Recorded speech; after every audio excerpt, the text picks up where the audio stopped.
Cobb TV. Watch your life make sense.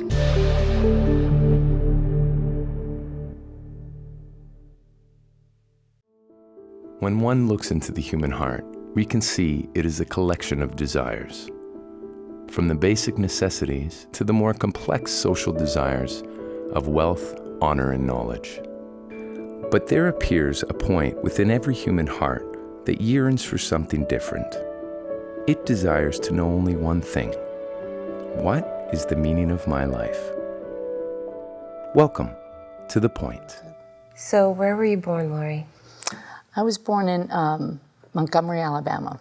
My dad was in the Air Force, so we moved around. We spent a lot of time in Europe, in Naples, but we moved every 3 years. So we were sort of on the go a lot.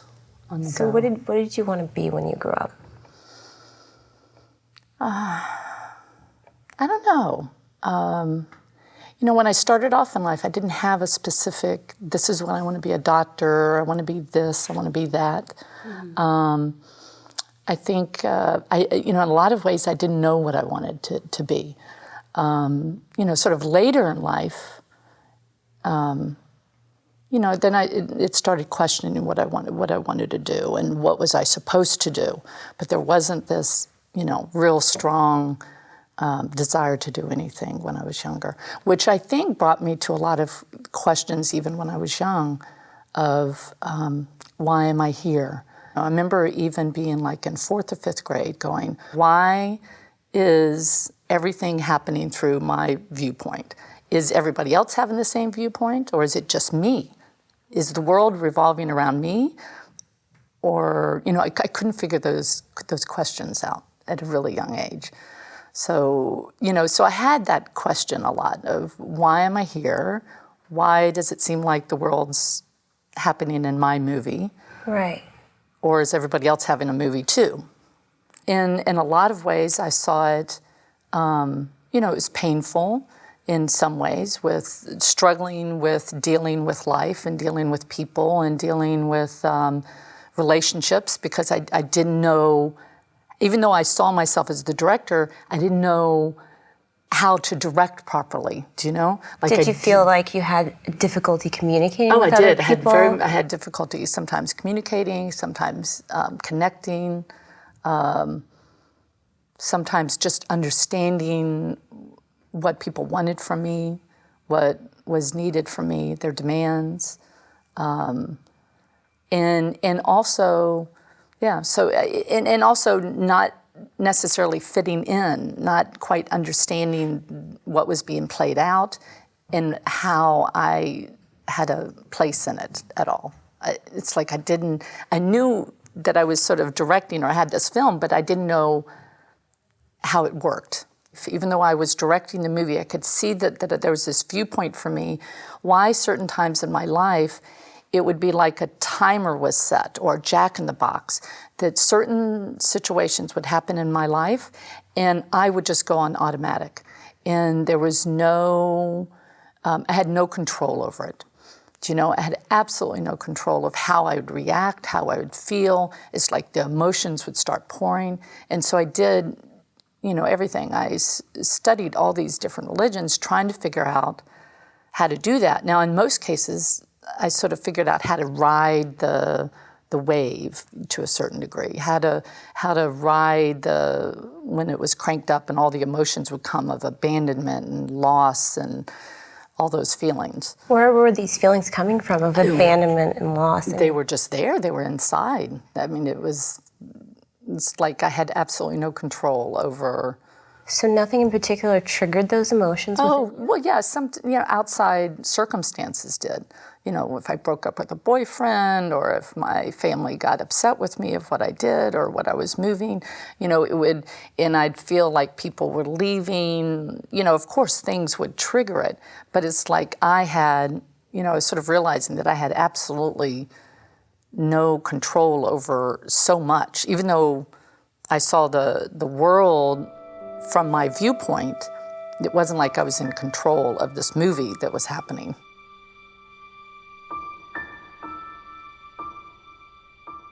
I sort of went to sort of this back to the land kind of movement. When I was working as a beekeeper and when I was working, sort of living very simply, there was some answers in how nature worked, and I saw it back then because there was a real sense that there was some harmony going on there.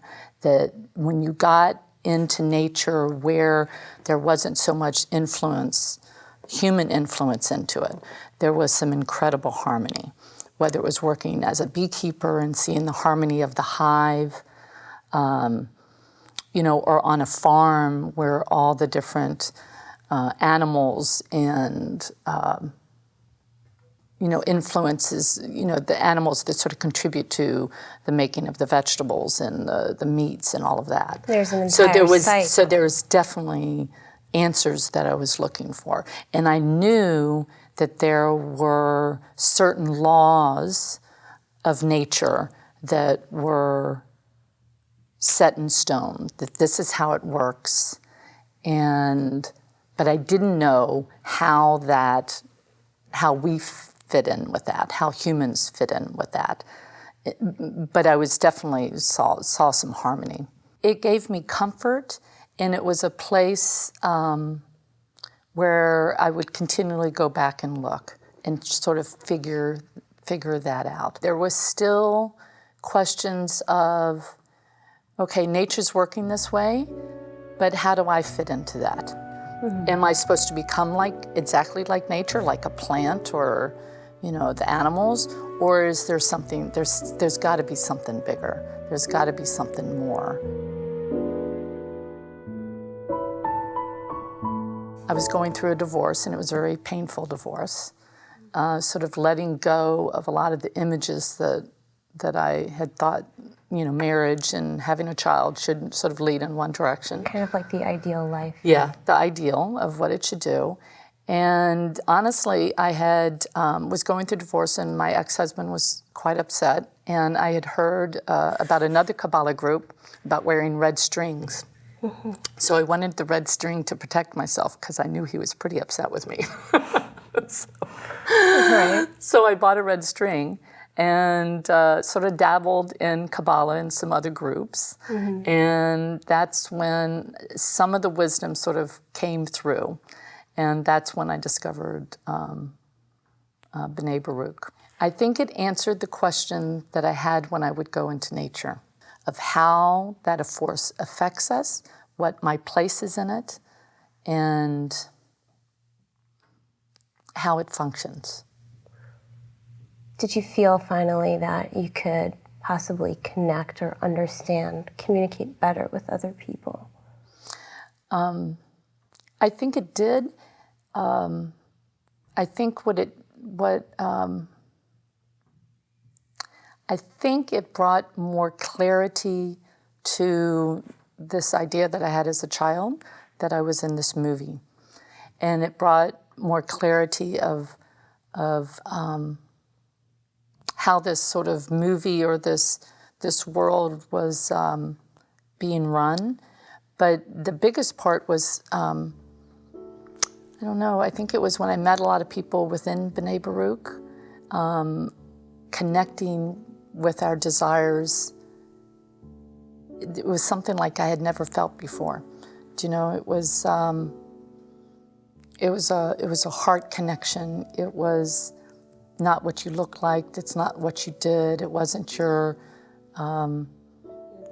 job. It wasn't, living simply, eating organic, working on what we thought spiritual progress was. It was a heart connection that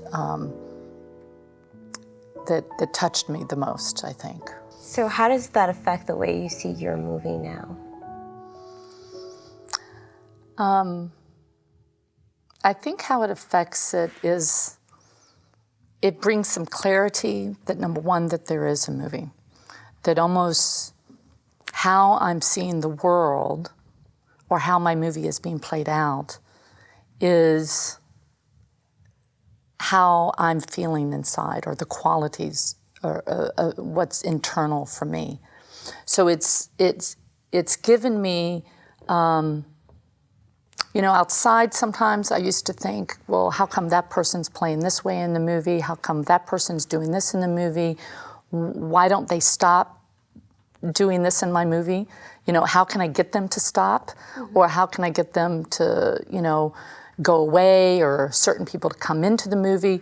I didn't know what everybody's purpose was. But I think now, through this study, is somehow I've gotten a bigger picture of why this movie's being played out. There's a sense of peace with it. There's a sense of knowing, you know, how the movie set runs, how things are happening, what I can do, what the rules of the game, you know, what the rules of it are. Thank you so much, Laurie, for coming in and telling us your story. It's incredible to have met you throughout this whole journey. It's great to hear so many stories about how you come to that point where you push and you push and you push and you finally get the answer.